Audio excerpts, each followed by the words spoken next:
Well, good evening, everyone.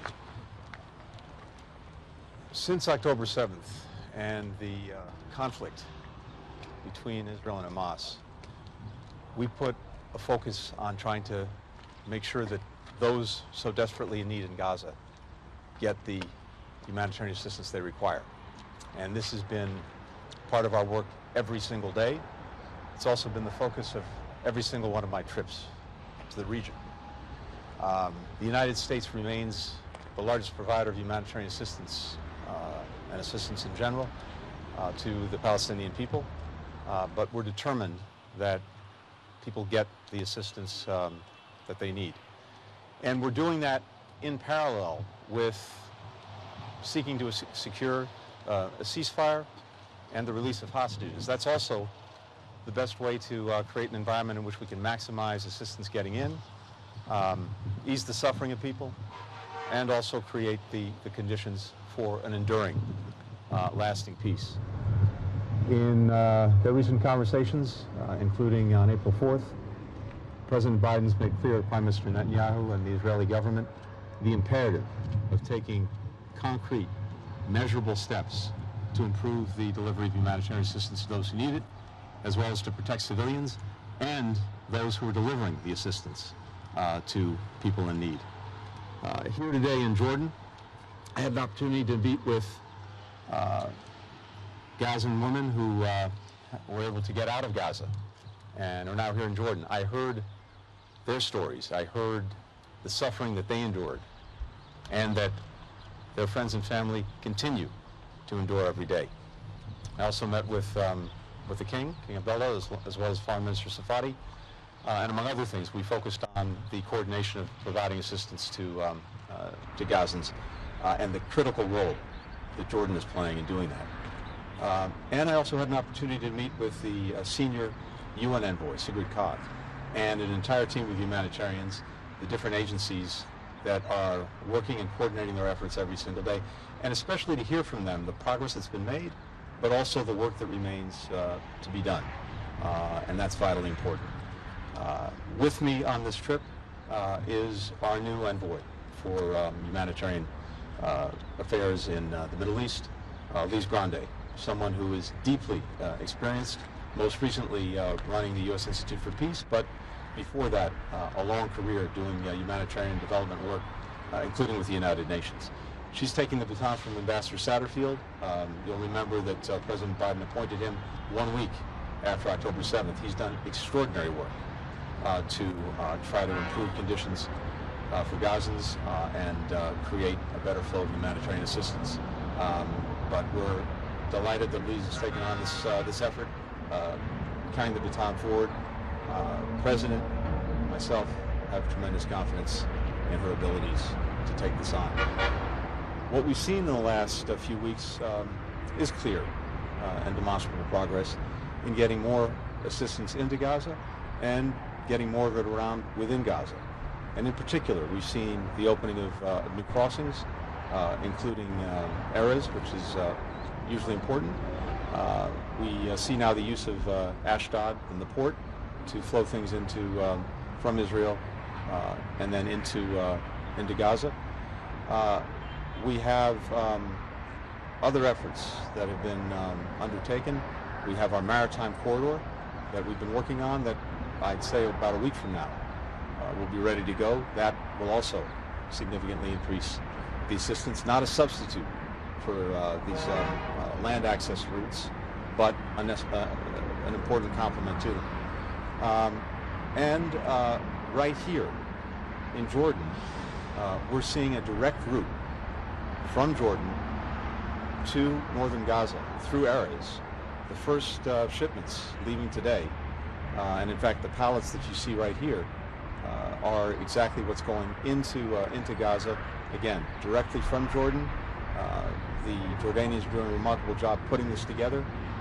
We're supporting that effort directly, and then this is moving much more effectively and efficiently into Gaza and to the people who need it in the north. So this is real and important progress, but more still needs to be done. And in particular, we have to make sure that our focus is not only on inputs, but on impact, and really measuring whether the aid that people need is actually getting to them in an effective way.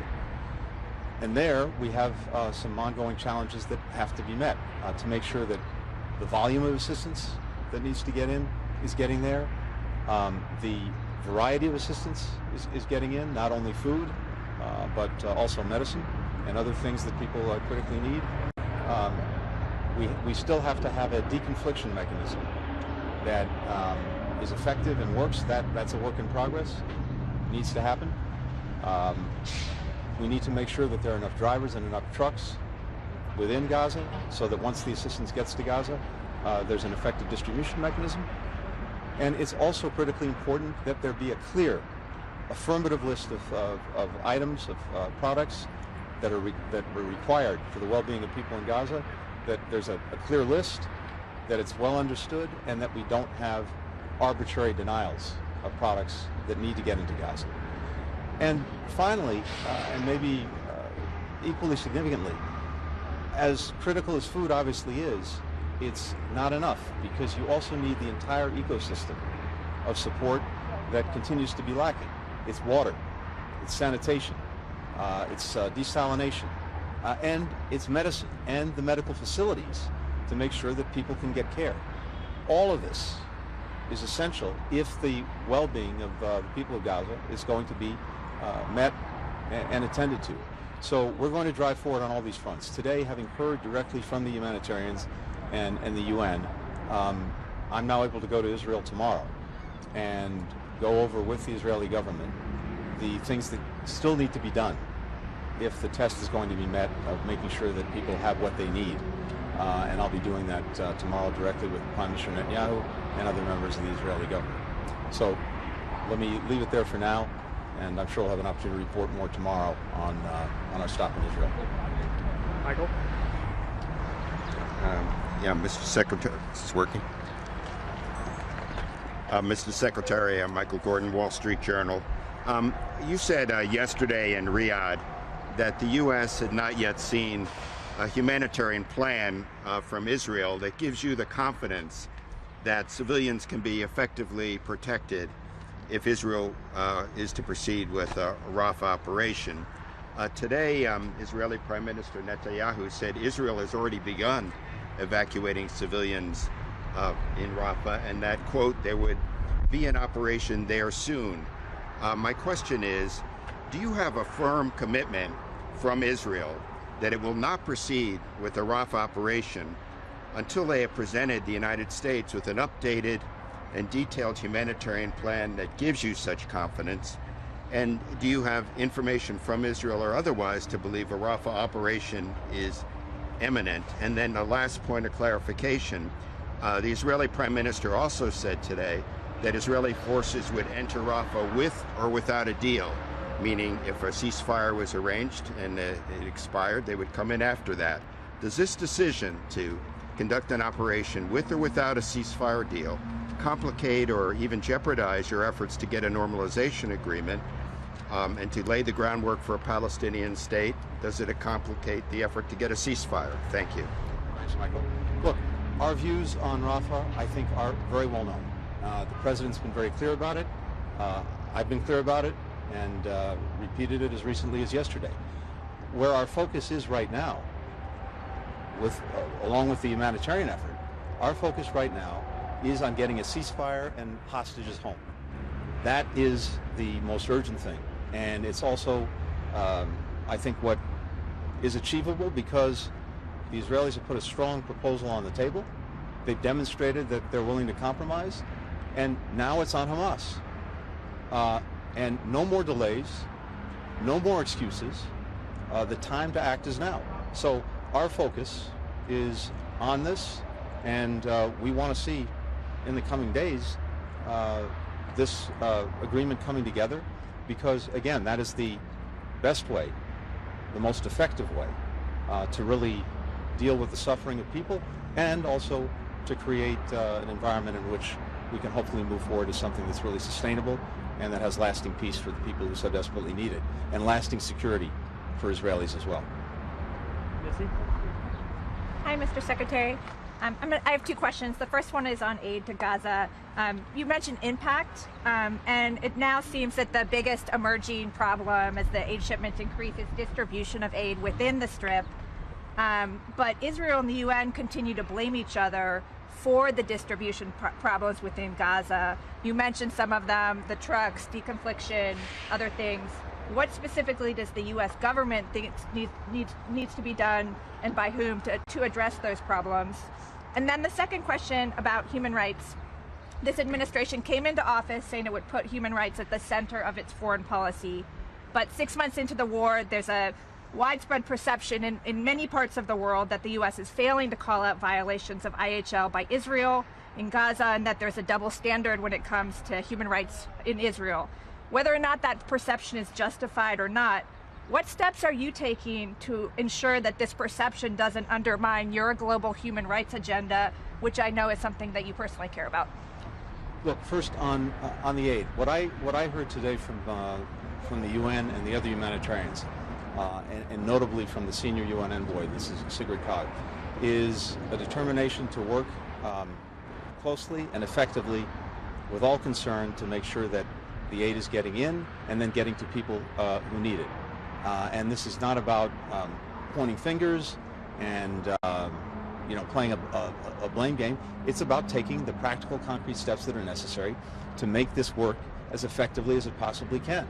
And I heard a determination to do that. I'm going to make sure that Israel has the same determination, because that's the only thing that counts. And it's clear that there are some things that need to happen that haven't happened, that to really maximize these efforts and maximize the impact, not just the inputs. And for example, you mentioned a couple of them. We need to get more trucks into Gaza itself, so that once the aid is there, it can get distributed. We need to make sure that there's a steady flow of drivers who can get in and be there to drive these trucks. There's got to be a sufficient supply of fuel to make sure that the trucks can move around. There are things like road repairs that continue to have to take place. And then, as I mentioned, there's everything else that's attendant to this, particularly when it comes to repairing water pipelines. The Israelis are working on that. Not only the lines that go into Gaza, but within Gaza, the distribution networks. Same thing for sanitation. Anyway, there's a really important list of things that need to get done, and we want to make sure that everyone is working together to actually get it done. When it comes to human rights, look, let me be very clear. There is no double standard. We apply the same standards to everyone around the world, including Israel. We do the work on a regular basis when we have reports of human rights violations, and we work through that, and we work through the process, and we do it the same way with Israel as we would do with any other country, and whether that's an ally or partner, or whether that may be an adversary. And so you've seen that some of the work that we're doing, including applying the Leahy Law and other steps that we're taking. And again, we'll let the results speak for themselves. We will let the work that we're doing and the conclusions that we reach and the actions we take speak for themselves. Thank you.